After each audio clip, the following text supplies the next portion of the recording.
Everyone, आज हम इस वीडियो में बात करने जा रहे हैं प्रेजेंट कॉन्टिन्यूस टेंस की। प्रीवियस वीडियो में मैंने प्रेजेंट इंडेफिनिट टेंस के बारे में पूरा डिस्कस किया था और एक क्वेश्चन भी दिया था कि हम स्कूल कब जाते हैं इसे इंग्लिश में ट्रांसलेट करके आपको लिखना है।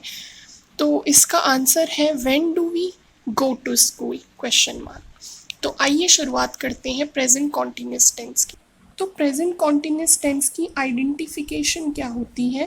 सेंटेंस के लास्ट में आता है रहा है, रही है, या फिर अगर सिर्फ है भी है तो वो प्रेजेंट कॉन्टिन्यूस टेंस का एक साइन है। हेल्पिंग वर्ब इसमें होती है इज, एम और आर। तो 3 हेल्पिंग वर्ब का मतलब ये नहीं है कि एक थोड़ा डिफ़िकल्ट है। इसका मतलब ये है कि यहाँ पर हम अलग अलग सब्जेक्ट के लिए अलग अलग हेल्पिंग वर्ब यूज़ करते हैं और ये जो टेंस है ये one of the easiest tense है। अगर आप ये सीख जाते हैं तो it would become easy for you to learn tense. तो इस लगता है ही, शी, इट या फिर कोई सिंगुलर पर्सन के साथ। एम लगता है आई, आर लगता है यू, वी, दे और प्लूरल के साथ। Plural means more than one person. Verb इसमें होती है वर्ब की फर्स्ट फॉर्म प्लस आईएनजी। तो रूल की बात करते हैं। अफर्मेटिव का रूल क्या होता है? Subject is am are plus verb की first form plus I N G plus object, that's it.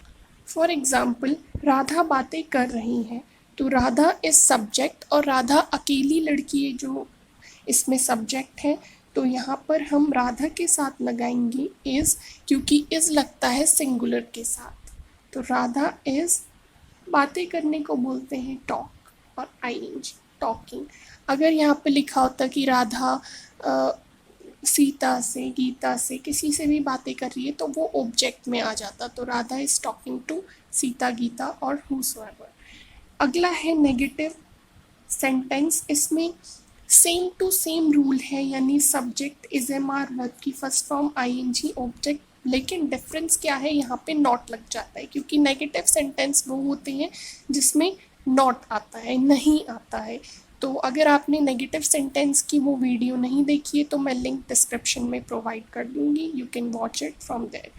तो एग्जाम्पल, तुम अभी नहीं नहा रहे हो तो तुमको बोलते हैं यू, और यू है एक प्लूरल सब्जेक्ट तो यू के साथ लगेगा आर, यू आर, नहीं यानी नॉट।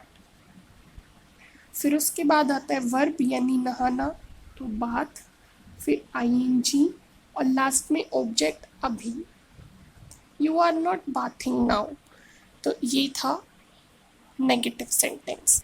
इसके बाद आता है इंटेरोगेटिव सेंटेंस, जिसमें क्वेश्चन वर्ड पहले आता है। यानी हिंदी में अगर हम किसी को ट्रांसलेट करते हैं तो अगर हिंदी में क्वेश्चन वर्ड पहले आता है तो उसकी ट्रांसलेशन कैसे होगी अगर वो प्रेजेंट कॉन्टिन्यूस टेंस है तो सबसे पहले आएगा इज एम आर, फिर सब्जेक्ट, वर्ब की first form ING, then object और लास्ट में क्वेश्चन मार्क लगाना मत भूलना। मैं हर वीडियो में कहती हूँ कि इंटेरोगेटिव सेंटेंस में क्वेश्चन मार्क बहुत ज़रूरी होता है क्योंकि ये इसकी पहचान है।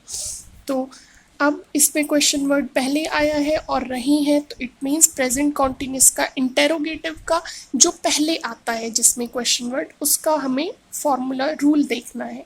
तो इज एम आर में से क्या लगेगा? This depends on subject. Subject है हम यानी वी, वी के साथ ये प्लूरल सब्जेक्ट है तो लगेगा आर, तो आर वी।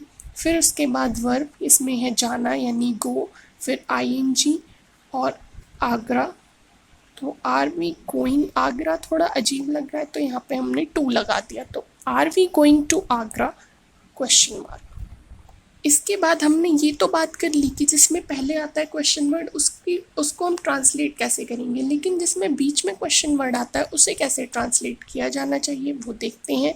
सबसे पहले उसमें आता है WH फैमिली और बाकी सारा सेंटेंस सेम टू सेम है। फिर is am are, subject, verb की फर्स्ट फॉर्म, आईएनजी, ऑब्जेक्ट और क्वेश्चन मार्क। तो अगर आपको WH फैमिली पढ़नी है तो उसका भी लिंक डिस्क्रिप्शन में मैं प्रोवाइड कर दूँगी, you can watch it from there, और वो सेंटेंस वाली वीडियो में ही है।